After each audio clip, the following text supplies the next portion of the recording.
Shalom, everyone. Soharayim Tovim. Good afternoon. It is now the afternoon hour. Looks like some folks are still connecting, so wait a couple more seconds here. And for those watching on Facebook, hello to you too. Thank you for joining us.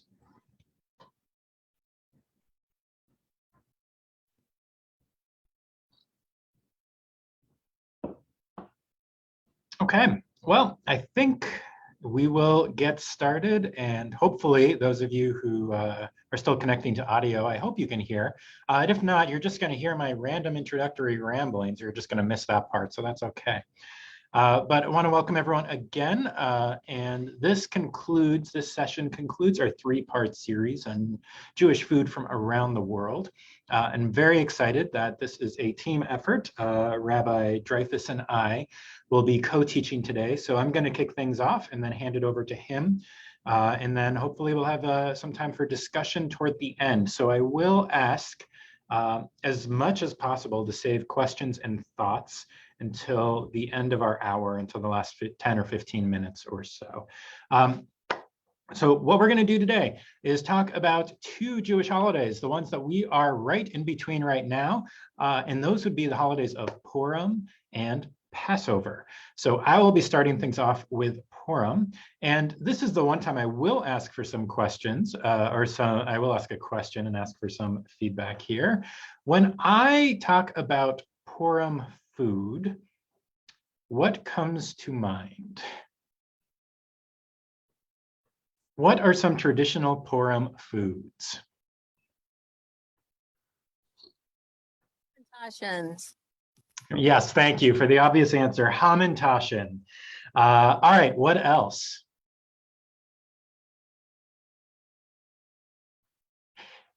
We're struggling, right? We're thinking Purim Carnival cakewalk cake, maybe? Like, I was going to say alcohol, but I don't know if that counts as a food. I suppose, I mean, that is, yeah. You know, alcohol does have a tradition or a connection to Purim, which we could talk about a whole different class. But yeah, actually, not what I was thinking, but appropriate, yeah. But besides alcohol, and even then, like, if we said alcohol, is there a particular alcohol associated with Purim? And I don't know, but I can't think of one in particular. It's not like a brandy holiday or, I don't know, a wine holiday versus it's just alcohol. Okay, so let's start. Yeah, go ahead. I'm trying to log on Zoom on my computer, and the Zoom is not opening. I transferred to my phone, and that's how I'm on. I don't know if it's a problem for others or not. Okay, good to know. I don't know. It's possible other folks are having trouble. I hope not. But I'm glad you're able to join us. And I don't see any obvious issues on our end. Doesn't mean there aren't any, but thank you. All right, I'm gonna share my screen. So when we think Purim, we think Hamantaschen, and this is my annual reminder. If you learn nothing else or remember nothing else from this week's class, may it be this. Hamantaschen is a Yiddish word, and Yiddish and German and probably Dutch and other languages, although I'm not quite so sure about those. But the way that you add a plural in these languages is with an en ending, not an s, but an en. That means Hamantaschen is a plural. Again, if you remember nothing else from today, may it be this, that I ate 11 Hamantaschen, which means in the box, there is only one Hamantash remaining. The singular of Hamantaschen is Hamantash if you're only having one. Why do I tell you this? Because years ago, before I became a rabbi, when I worked in a synagogue, there was a rabbi who felt it very important to correct people and make sure they knew that they were using the word correctly. And I saw that rabbi and I thought, gosh, I want to be like him one day. And here I am. So carrying the tradition on. Yes, this is the hill I have chosen to die on. Hamantash. All right, but back to our point at hand. When we think Purim foods, we generally think of this, and then we have to stretch or think about alcohol. Sure, I'll allow that one. And when Rabbi Jeff and I were planning today and talking about how we were going to split this up with Passover and Purim, you know, we both said that sounds interesting, but I'm not sure how that's going to work. Is there really any Purim food out there? Because both of us, when we were thinking about it, we were like, yeah, Hamantashen. That's it. And what I discovered, had the privilege to discover, is that there is an immense amount of different Purim foods from around the world associated with this holiday. And one of the reasons, I think, is that there's this tradition of mishloach manot, of giving baskets of treats to people as part of the holiday. That goes back to, the Megillah itself, that you're supposed to share treats and goodies with people. And so you got to put stuff in the basket as a result of that. So there was this reason or this motivator to try to come up or to produce things that could be associated with the holiday. So as a result, there's quite a lot of stuff. So I want to share it with you today. It's really just going to be a slideshow. Hopefully y'all had some snacks or something earlier, because there's a lot of food. Well, it's all food that you're going to see. So let's just go through it, and I'll tell you a little bit about the different things. So I tried to break this up into categories. We're going to look at, I think it's 14 foods in the next 13 minutes or so. And I tried to break them up into categories. So the first category, well, let me show you the first food here. This is called phalaris. And I am going to pronounce every single one of these 14 things incorrectly. So disclaimer right there. This is what I think is called phalaris. And it comes from either Greece or Turkey. And so trying to figure out what this is, right? I will tell you what the categories are of the different foods, the way I divided them. And this is part of the first category, which is things that are supposed to look like Haman. So that might sound weird, except Hamantashen, his ears, right? So we're used to this kind of unusual concept of eating an effigy, so to speak. So we shouldn't be too surprised that there are other ways to do it too, besides just nibbling on Haman's ears. All right, so what are we looking at here? These are, like I said, phalaris, and it is supposed to represent, depending who you ask, Haman's feet. Okay, maybe. I'll be honest, I don't quite see it. Another thing is that it is supposed to, the egg, that's an egg, a hard-boiled egg in the middle of it, and it's supposed to represent a prison around Haman, because Haman is captured, right? The evil man has been arrested or taken into custody. And the other explanation I heard or I found was that it's supposed to represent the gallows or the noose around Haman's head being the egg here. So you may have noticed all of those things we got from feet to prison to noose. None of those things are exactly the same. And this will be a theme today, that a lot of these explanations for like, this is supposed to be this or that, you'll find wildly contradictory or different explanations if you look online in different Jewish cookbooks or My Jewish Learning or things. These are traditions, and we should be used to that with Jewish tradition, right? With it, almost everything you ask, well, why do we do it this way? And you get 4 different completely opposite answers, explanations. So no different here. But so here it is with a hard-boiled egg inside, and similar but different dish, ojos de Haman. Ojos means eyes. These are Haman's eyes. Again, these are hard-boiled eggs inside, also egg bread. And from my research, there's also some Christian traditions of doing this tied into Easter, which makes sense. Purim and Easter come kind of close together depending on the year. Wouldn't be a surprise that there's variation here, or that there's crossover between the two. But Ojos de Haman, this is Moroccan, and I think other parts of North Africa as well, and spread throughout the Jewish world. But its lineage traces to Morocco. And there are traditions of how you're supposed to eat it. And one is that you pluck out, so the egg represents the eye in this case, not the head. And you pluck out the egg first, and you eat the egg first as a way of, I guess, symbolically saying, Haman has been destroyed. And then you go on to the rest. And I did find, this is just for fun, you can get an entire breaded effigy, or make your entire breaded effigy if you want. This, from what I can tell, appears to be a modern creation, like someone in the last 10 years that was inspired by the more traditional, whoops, oh no, going way too far ahead, and said, I can take this one step further, or 10 steps further, and made an entire Haman. But if you do an image search, you can see this. Some other people have done things similar. I don't believe this is traditional I thought it was fun to share, though. And I could be wrong. Maybe there are communities that have been doing this for a long time, but none that I could find.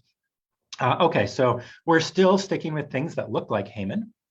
Here is Caveos di Aman, and this, I believe, is Italian that I just butchered, although this was traditional in Bulgaria, despite the Italian name.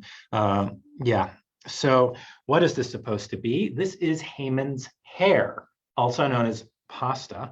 That is pasta in there. And there's some other symbolism of the other ingredients here.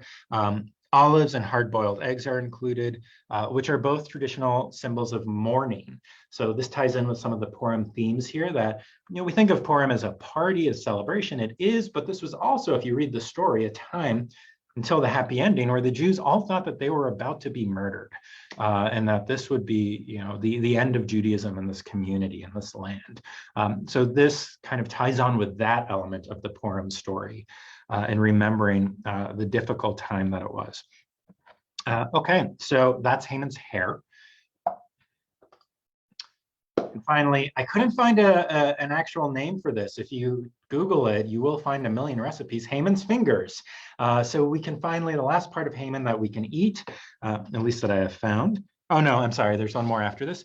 Haman's fingers, it is Greece and Turkey, although in other places as well. It's phyllo dough, chopped almonds and cinnamon, and then you roll it or you brush it with either margarine or butter, depending on your dietary needs, if you're preparing it in a kosher style. And you end up with this, and meant to be symbolic of Haman's fingers.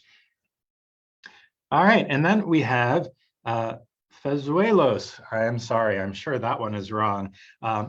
Thin fried dough. This is not unique to Judaism. There are other cultures, traditions that have the same dish, but in the Jewish sense, it's tied into Purim, and it is supposed to also represent Haman's ears.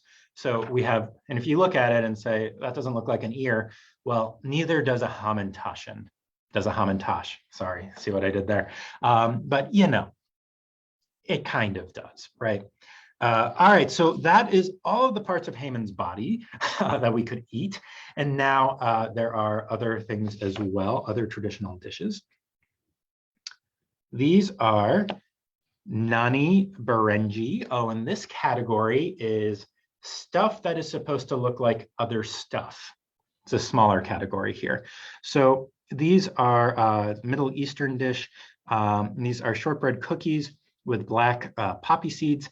The seeds are meant to represent or symbolize the fleas, the little bugs, the fleas that were all over Haman because he was a dirty, awful, evil man.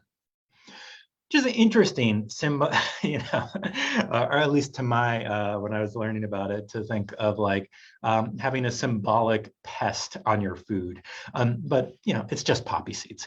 So nani berenji, again, Middle Eastern, and debla. This is the last one in this category. This is North African in origin. Thin dough wrapped in the shape of a rose, deep fried until golden brown, soaked in sugar syrup, covered in crushed nuts. And the roll is meant to symbolize not the ear of Haman, but the Megillah, the scroll. Maybe you can see it there, but it's supposed to look like a scroll. Roll of dough, though, with, in this case, sesame seeds on it. There are other toppings as well. And that's debla, North African dish. So those are all of the symbolic foods. And then we still have a number of others. And this is a category that's just regular old baked goods. You'll notice a lot of these things are baked goods, things that you can pass on that last for a day or two. As opposed to like, I don't know, pot roast, which does not, but things that you could put in a basket and give to neighbors or friends and would keep for a little bit. So baba tamar is date in Hebrew, and baba, I think, means cookie in a Middle Eastern language, but it is Iraqi in origin and date-filled cookies. So it's kind of similar to hamantashen, different shape slightly, but as among Iraqi Jews or Jews of Iraqi descent, to give baba tamar. And then another one, we have hadgi bad'a, almond or cardamom cookie, popular also among Iraqi Jews. And the last one of just regular old treats, ma'amul. This is a interfaith delicacy, we can put it that way, that it's known in the Arab world as something that Muslims eat during Ramadan or to break Ramadan, that Christians eat before Lent and during Easter. And then Jews would associate this with Purim. So this was is a Purim themed dish. When it's Purim, it is nut filled. You use a nut filling on the inside. And Rosh Hashanah is the other time when this would be served. And then it would be date filled. And I'm not sure if I grabbed the right image online. I can't tell. What do we think? Are those nuts or is that crushed date inside? Not totally sure.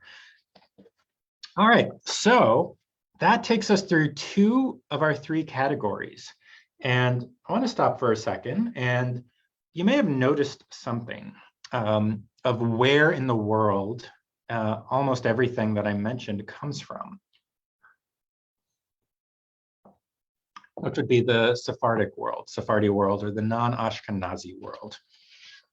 And so you may be thinking, or you may have noticed, or if not, I will lead you to notice, well, isn't that interesting that there are so many different kinds of foods?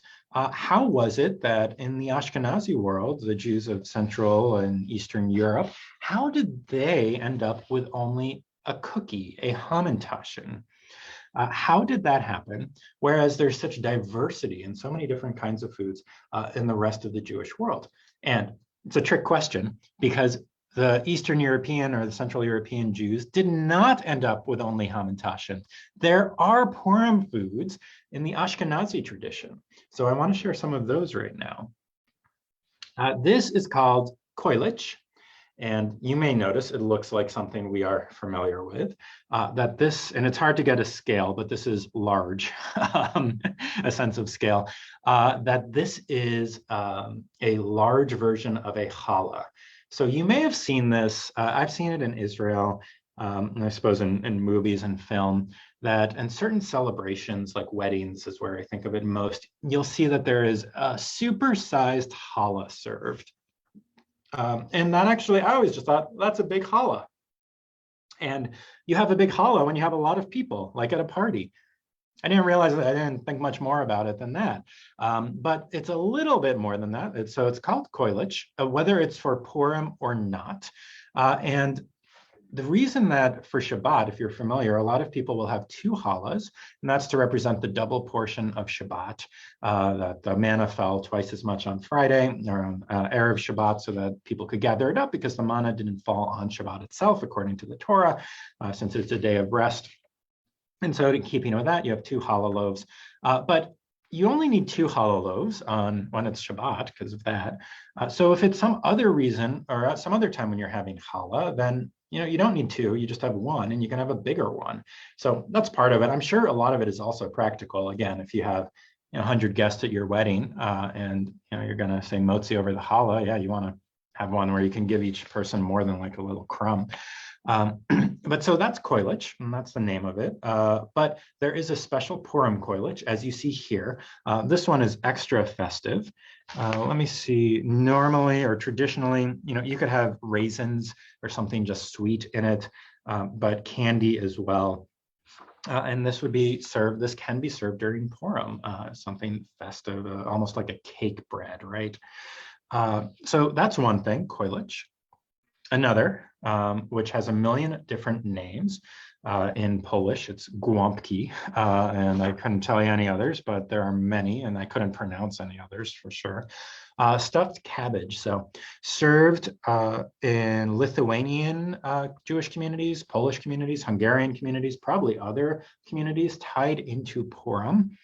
The explanation I found was that, here, I probably could have picked a better picture. The stuffed cabbage is cut open, but normally it's presented just wrapped and covered like, think a egg roll. I don't know why that popped in, but with cabbage and meat.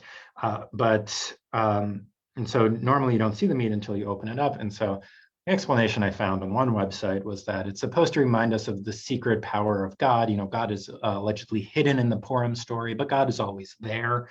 And so the meat represents that of you don't know what's there until you open it up and then you see what it's filled with.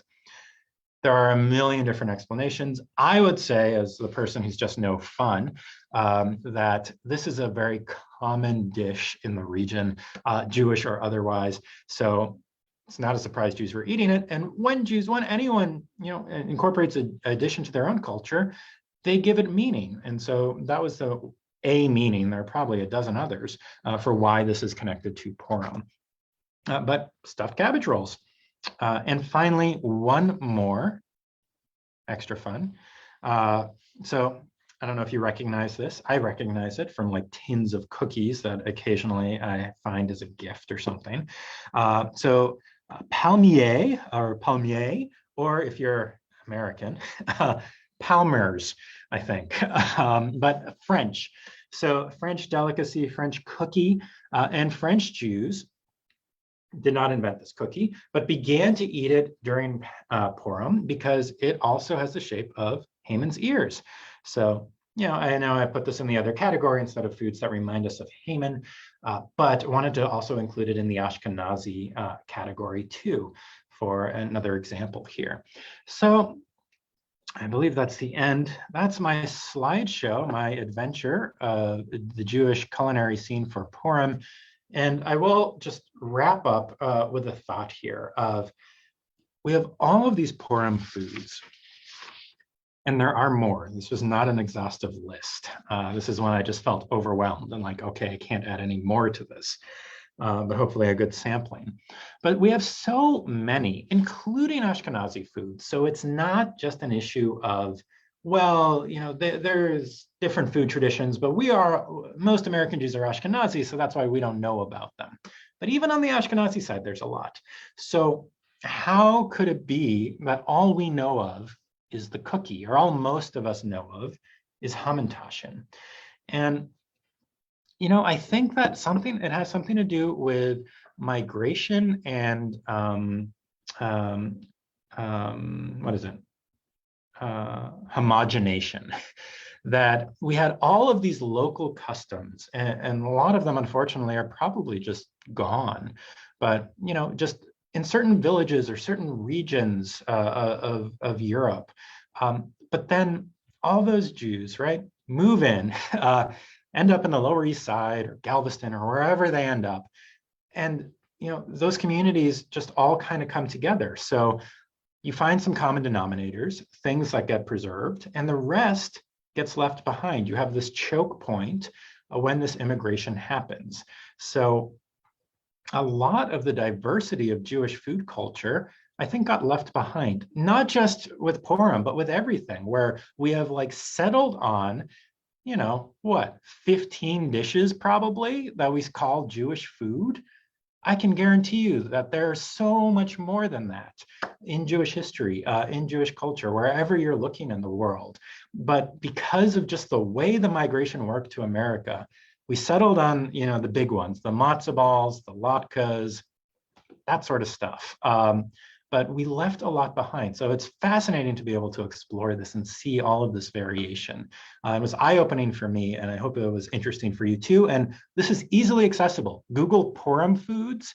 You'll find on My Jewish Learning, half of these things came from My Jewish Learning, along with recipes, if it's something that you're interested in making. So if people have thoughts, questions, we'll save it again to the end. I'm going to turn it over to Rabbi Jeff right now, who will guide us through Pesach, and then we will have a discussion for the final quarter or 10 minutes or so of our hour. So Rabbi Jeff, take it away. Rabbi Jeremy, thank you so much. That was really a truly mouth-watering presentation. And for some reason, I made the mistake of not eating before this. And man, that looked really good. I want to preface by echoing a lot of what Rabbi Jeremy said, and by saying I think it is really to our true loss, true detriment, true deprivation as American Jews, that so much of the food culture of other Jewish communities from around the world has not made it onto our tables. And when you go to Israel, one of the best parts is the fact that in Israel, there was a true ingathering of exiles. As Rabbi Jeremy said, the majority of American Jews draw their descent from Ashkenazim, from Northern Europe, and Western Europe, and I guess Eastern Europe. But there's a large Persian community here, which we'll talk about a little bit, and Jeremy did, because of course Persia is the center of the Purim story. But in Israel, where there's just been a true ingathering of exiles over the last 70 years, you can walk around the shuk, the market in Jerusalem or in whatever city you're in, and there's stalls with different foods from different places. And that's my favorite part, was when I lived there, was going and exploring North African food. They have this soup called marat kube, which means kube soup. And this has nothing to do with Passover, which is my favorite Jewish food now. And they have these little dumplings made out of semolina dough, filled with meat usually. So you can get them. There's vegan. Israel has the highest amount of vegans per capita of any country in the world. And so they also have plenty of vegan restaurants that have them. But there's different ones. My favorite is called, it's called literally the sour kind. A lot of lemon juice and vinegar and stuff to make it sour. But there's also ones with beet broth, with tomato broth. So I'll drop a link in the chat to some pictures later. I didn't put any in my presentation. But that is all to say that Passover, our holiday, perhaps most centered around food, has really fascinating dishes from all over the world that look very different from what we call matzo ball soup, or what in Yiddish and in Israel they call knedelach. Is that right? Knedelach is matzo ball soup? So I'm thinking of? Or is knedelach something different? I'm pretty sure, unless I'm having a total brain fart, that it's the matzo balls themselves versus the soup. Perfect. Thank you. Knedelach is matzo balls. Matzo balls. Thank you, Linda. But here we go. So I want to take you on a tour of planet Earth by the foods. And I wanted to start with Italy, because a few years ago, my little brother was studying abroad in Italy, and my parents went to visit. And when did they go visit? But on Passover, right? The very worst time to go to Italy, of all places, where, pizza, pasta, none of it you can eat on Pesach. But I was curious, what do they eat in Italy on Passover? So in fact, they have this special kind of donut called a ciambelletta or something like that. Someone can correct my accent. And this is something that until very recently could only be made communally because of the amount of time that flour can come into contact with water to make it kosher for Passover is less than 18 minutes, so that it won't rise. The rabbis of the Mishnah and Talmud believe that rising, just due to the natural yeast in the air, would start to happen after 18 minutes. But anything, and so matzah that's made anywhere in the world has to be cooked within the first 18 minutes of water coming into contact with the flour. Until recently, the rabbis of Italy said it's too risky to make this at home, so it has to be made centrally if to make sure that we're staying on schedule. 18 minutes isn't coming up. Very recently, in the last 20 years, they've changed the rules and have given people more latitude to do it at home. And so now this is something that many families make. It looks certainly like a bagel, but it's sweet, like a Passover donut. And I've never had one, but it looks a little crunchy. This one over here on the right is exactly what it looks like, a stuffed tomato, which of course, there's stuffed cabbage in Northern Europe and various places where cabbage is more common. Here in Italy, how fitting could it be to have a stuffed tomato? It's called a I pomodori col riso or something like that. but what I want to point out is that in Ashkenazic culture, it's forbidden to eat what are called kitniot, which are like rice and legumes. But in the Sephardic world, and Italy is an interesting blend of Sephardic and Ashkenazi, kitniot are allowed, and so therefore their traditional dishes have rice. We'll come back to that notion because much of the most interesting, I think, Passover food comes from the Sephardic world, and so there's a lot of rice and beans going on. As an aside, the conservative movement about 10 or so years ago, for the first time ruled that kitniot is okay, and so now you have a lot of conservative and Reform Jews who maybe grew up not eating kitniot, but now rice and beans make it much easier to keep Pesach. And you can have hummus, which is a bean. Okay, I want to share one kind of remarkable thing about Passover, about the Seder plate. So, in America, we generally have really small kind of token items, one hard-boiled egg, one piece of parsley, etc., on our Seder plate.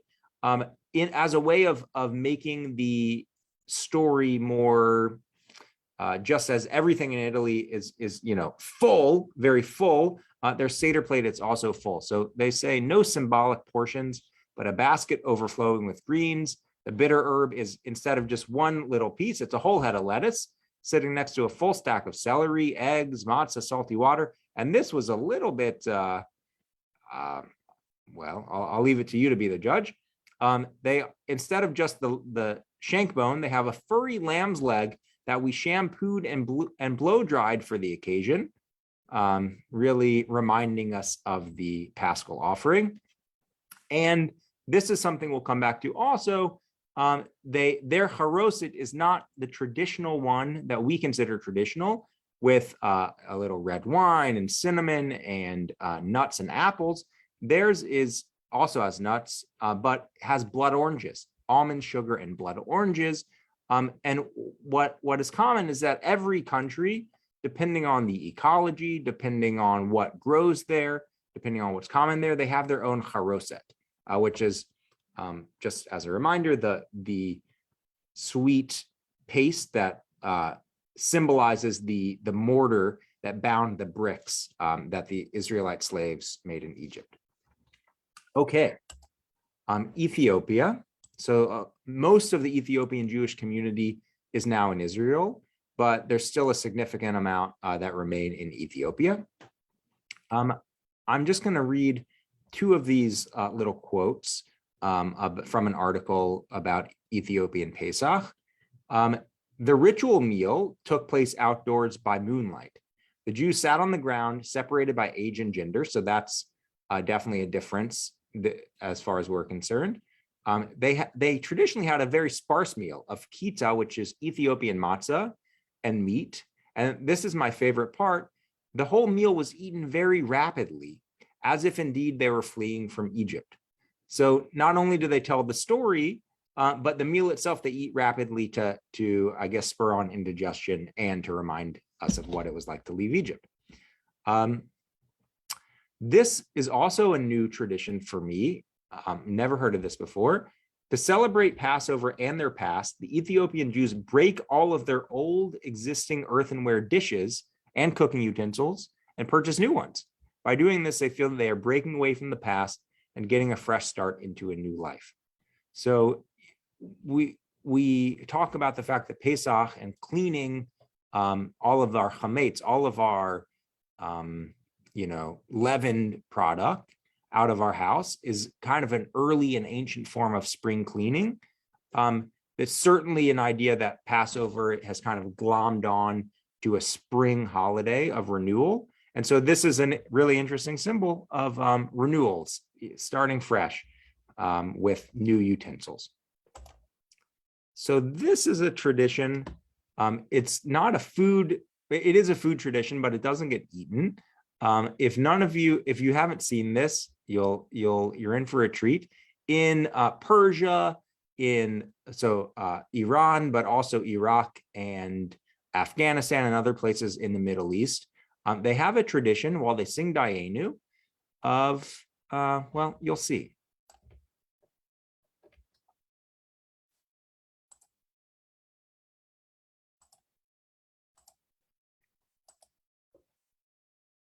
Oh, let me share my sound. Excuse me. Okay. Their gods without dividing the sea for us. God. And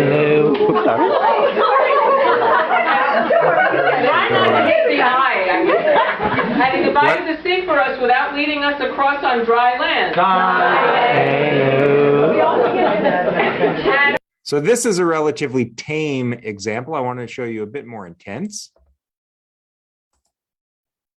Oh, it's muted, sorry.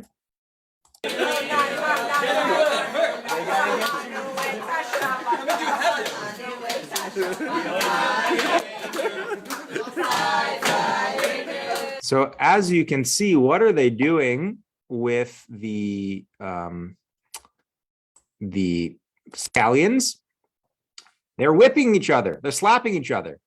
And it is supposed to, there's a couple different interpretations, but the most logical one to me is that they're reminding themselves of the slaves who were whipped by the by the Egyptian taskmasters. And so they're saying, God, if Dayenu, if you had freed us from slavery, but not, let us out of Egypt, Dayenu, it's to recall that moment of slapping, but clearly they're having a little fun with it. Just as is tradition in Judaism, they persecuted us. Let's have fun. Let's eat. Okay, I'll go back to my presentation.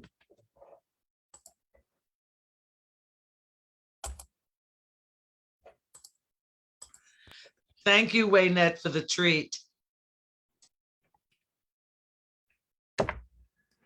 So perhaps related, and another reason why scallions are the vegetable of choice for the whip is garlic. So garlic or scallion or onion is, yes, always upstaged by adorable babies. Happy to be upstaged by that. Many Middle Eastern countries have a tradition of eating foods flavored by garlic. I'm glad my mom is not on this call because she doesn't like garlic, but if my wife were here, she'd be very excited because we in our house, we put garlic on just about everything, and we slather it on there. But why garlic? Well, if you look back at the Exodus story in the book of Numbers, we have this kind of bemoaning or complaining on the part of the Israelites about their food situation in the desert relative to their food situation that they had in Egypt. So I left out the first quote, or the first verse before this one was, they said, remember in Egypt we had meat to eat. Here, all we have, and this is the last verse, all we have now is this manna stuff to look to.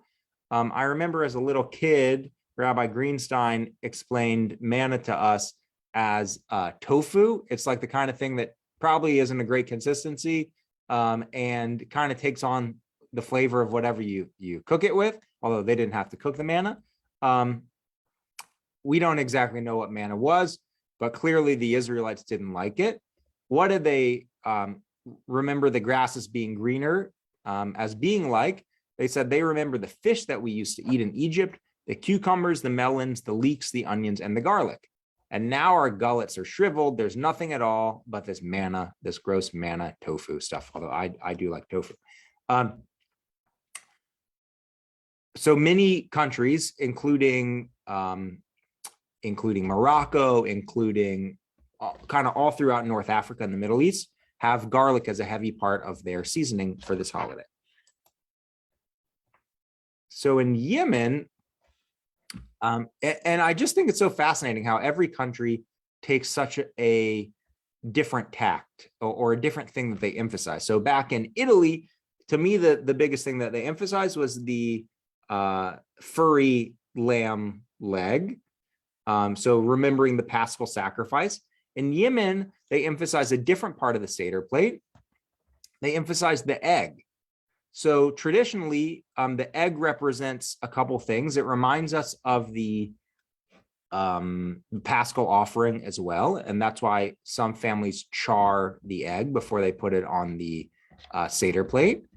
But it also, of course, reminds us of rebirth. And just as the Israelite people were born, in a sense, out of slavery, out of the redemption from slavery, the egg symbolizes the rebirth that we every year can create within ourselves. And so they really went wild with this whole egg idea. And I'll just read from the bottom. It says, traditionally, a range of different types of eggs would be available, including some sort of egg cake consisting of egg and chopped potatoes, fried eggs, omelets, and of course, a hard-boiled eggs. But so nowadays, they have more of a full meal. And it looks kind of like this one on the right. This one is a traditional soup, chicken soup, which is actually much more common in the Ashkenazi world than in the Sephardic world. But they have this traditional soup with traditional Yemenite spices.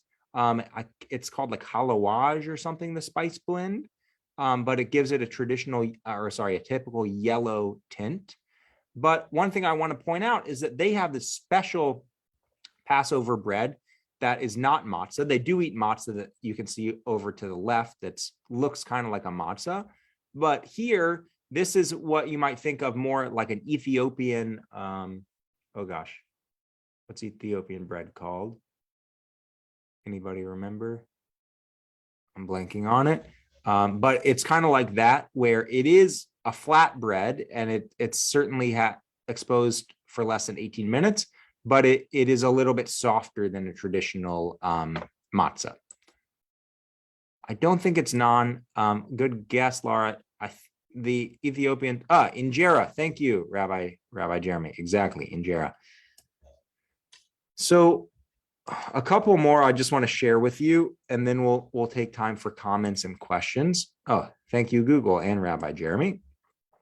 This is called plov, and it's not just specific to Pesach, but any Central European country or Central African country, Central Asian country will have plov, or it's also pronounced pilaf.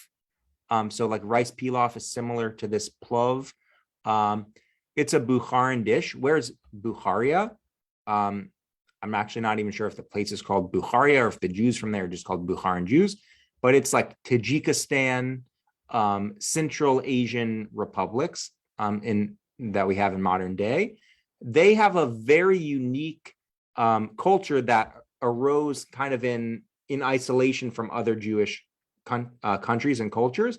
So they actually have their own language. We think about Jewish languages as being Yiddish and Ladino, but Bukharan Jews have their own language I think it's called I don't know what it's called. Well, when we click the link, it'll say, but it's like a Judeo-Tajik. It's a mix of Tajik, I believe, and some type of Jewish, whether it's Hebrew or Aramaic or something like that.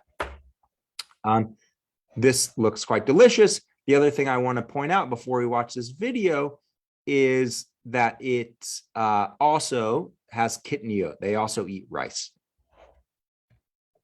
We'll watch this video, not actually because it has anything to do with food, but when I was researching, I came upon their song, traditional Passover song, which we sing, Chad Gadya. What is it? One kid. What is a kid? Is that a goat? One little goat. They have their own version of that, and we'll hear it now. And the music is really quite striking. It's called, I guess Bukharian is the language, and it's Judeo-Tajik is what the language is a combination of. And the name of this song, it is basically the same as Chad Gadya. It's a story about the cycle of life, but it's called Jean Bougjole or something like that. Who knows how to pronounce it? Okay, here we go.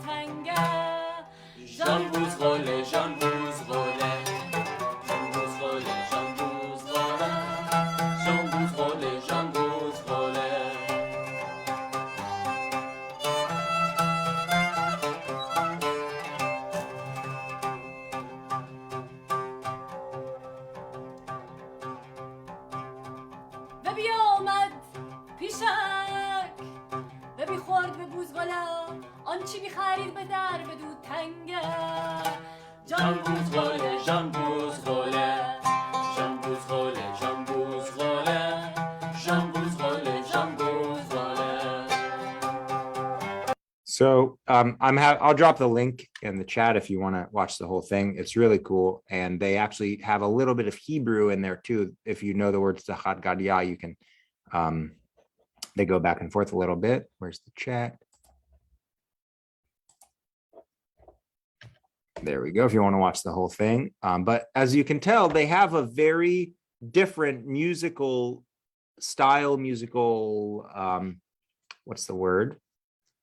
I don't know, I can't think of the right word, but the whole meter is not common to an Ashkenazi or even Sephardic sounding, or like Yemenite. If you've ever been to a Yemenite synagogue and you know kind of the tenor of their music, this is even unto itself. And clearly the instruments, which they're you might know what those are, and it says right here. One of them is the oud, and then one of them is the kamanche or something like that. I'm not sure how to pronounce it, but clearly they also have really interesting and beautiful sounding instruments that are different than what we're probably used to. Okay, so I want to just share one more thing before we take time for questions and your thoughts. So, there's haroset from all over the world. Each place has their own kind of style based on the typical foods that you find there. So a lot of places have like dried fruits where we typically use fresh apple. And also they have spices, not just cinnamon that we're accustomed to, but all different kinds. But I wanted to point out one other thing, which is fava beans. So fava beans are a very typical food for Passover in North Africa, in Egypt most prominently, but also Morocco and Tunisia. This soup on the left is just a blended fava bean soup from Egypt, and this on the right is a traditional Passover dish in Tunisia. It's actually a shakshuka with fava beans. Why fava beans? I know everybody's getting very hungry now. Why fava beans? So according to some traditions, fava beans were actually what the Israelite slaves ate in Egypt. And we do know that fava beans have been eaten in Egypt for thousands of years. So it's certainly possible that this legend is true. And so as a way of recalling, our experience in Egypt, we eat these countries eat fava beans all throughout Pesach. So let's leave it there, and we'd love to know your thoughts, what you took away from this, and if you've had any Jewish food experiences that are not Ashken normative, that are kind of outside our normal day-to-day that you want to share.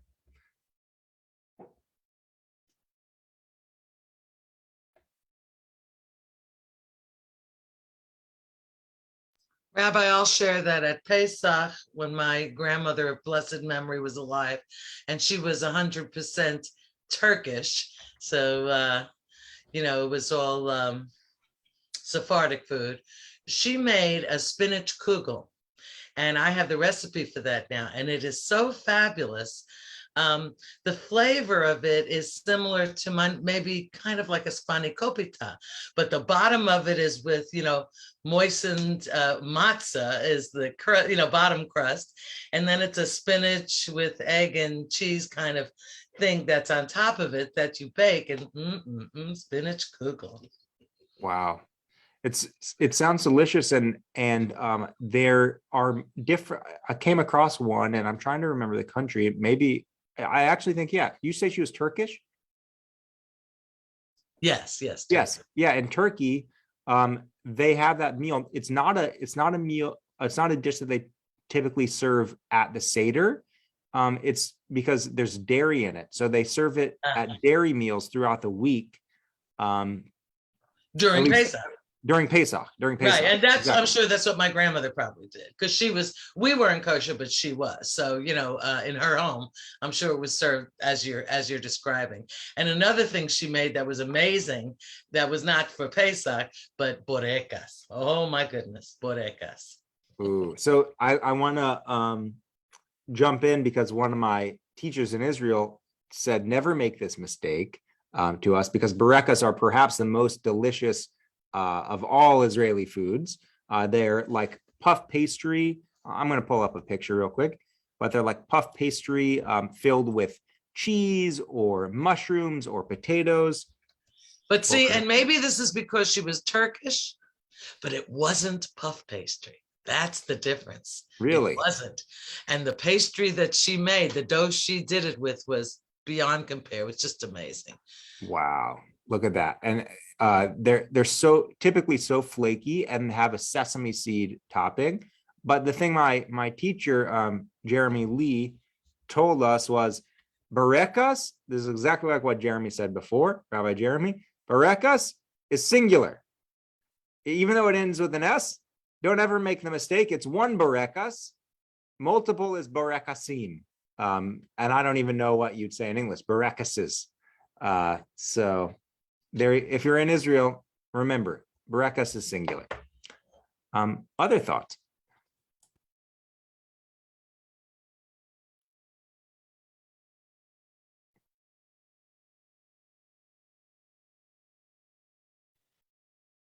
I have a question. I saw roasted lamb was used, and I love lamb, but usually they frown on that, I heard. So I don't know how different cultures, I forget who, I think maybe it was a Middle Eastern country was using lamb.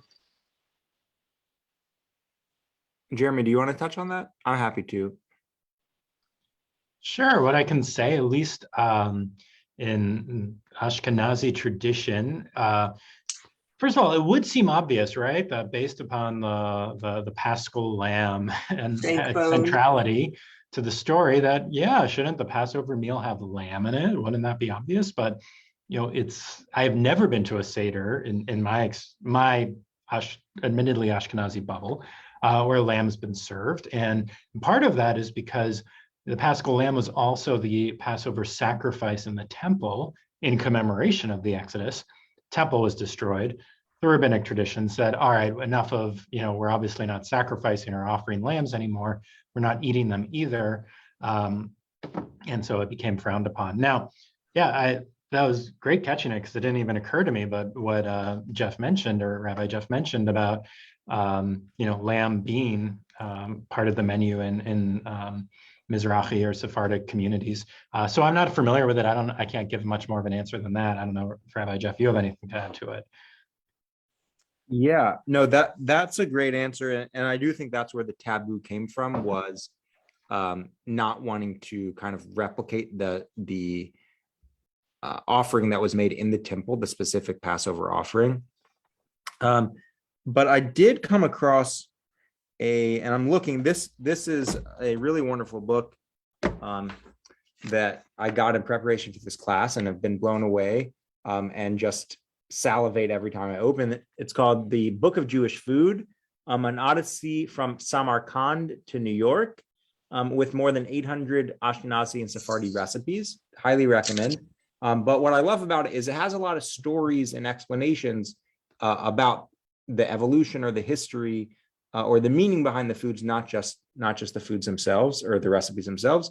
And the author, actually, Claudia Rodin, was originally from Egypt. So she has a specific,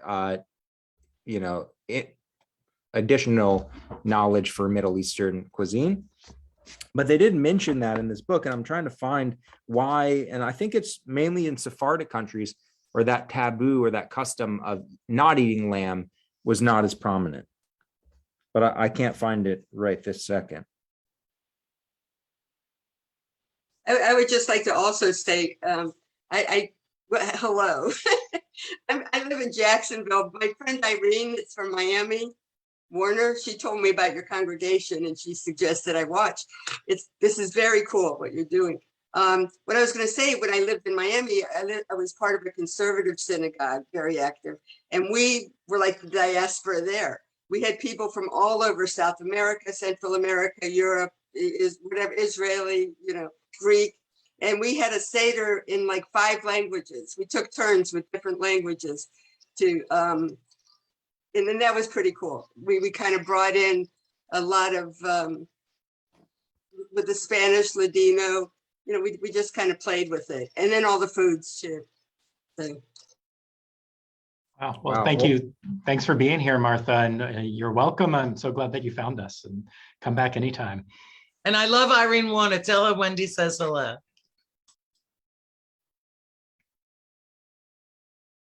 Anybody want to add any other fun food experience that you've had? Well, Rabbi, I thought the part about the shampooed and blow-dried lamb's leg was kind of weird, truthfully. It conjured up images of fields full of little 3-legged lambs hobbling around. Yeah, I'd like to think that they, shared all of the all of the parts of the animal were used, but well, I guess we'll just have to go to Italy, an Italian Seder, and find out. Well, I think I'm just looking at the time that have reached the end of our hour, but let this be, if nothing else, just a reminder that many of us who are immersed in the Jewish world, including rabbis, are like, oh yeah, I'm an expert in Judaism. Not that I would ever describe myself that way, but whether or not you do that, what that probably means is that you are expert or knowledgeable in Ashkenazi Judaism for most people. Now, I realize there may be people watching this who have a very different background or a very different family background, in which case I'm sorry for making assumptions. But for most American Jews, our understanding of Judaism stems from an Ashkenazi understanding. So, I do think that's important for our own benefit and for Jews from around the world to be like, oh yeah, I love Jewish food. Do you mean Jewish food or do you mean Ashkenazi Jewish food? And there's no shame in realizing, oh, I've gotten this wrong. As recently as when Rabbi Jeff and I were preparing for this, I mean, like Purim, am I just going to talk about cookies for 25 minutes? Because that's all I can think of. That's where I was, and just had my horizons radically expanded just by doing this. And now I want to figure out like Hanukkah and other holidays, because I bet you there's more than just latkes and jelly donuts for Hanukkah. I guarantee it. Or gold coins, right? Chocolate coins. But I've never made an effort to really try to find out what all those other traditions are. So hopefully this has been enlightening, interesting. The good news is with the internet, it's all readily available. Literally just Google Purim Foods and you'll see great lists on My Jewish Learning or the Nosher kinds of Jewish cooking sites that have all of this stuff with recipes. So go out there, explore, and let us know what you find. And thank you for being here for this today. I totally agree. And before you leave, I want to thank all of you who've been with us for this whole 3-part series this month about Jewish food. It's been really fun. And for those of you passionate about this subject, if you haven't yet picked up Shalom Y'all, Temple Israel's very own cookbook, I highly recommend that you do. It's really beautifully done. And if you're interested in recipes, not just from all over the world, but from right here in Memphis, Tennessee, this is the book for you, and it makes a wonderful gift. So check it out. You can get it in the Sisterhood gift shop here at Temple or on our website. We ship it nationwide. Take care, everybody. Thank you. And thank you to Rabbi Simons for your partnership on this project. Take care, everybody.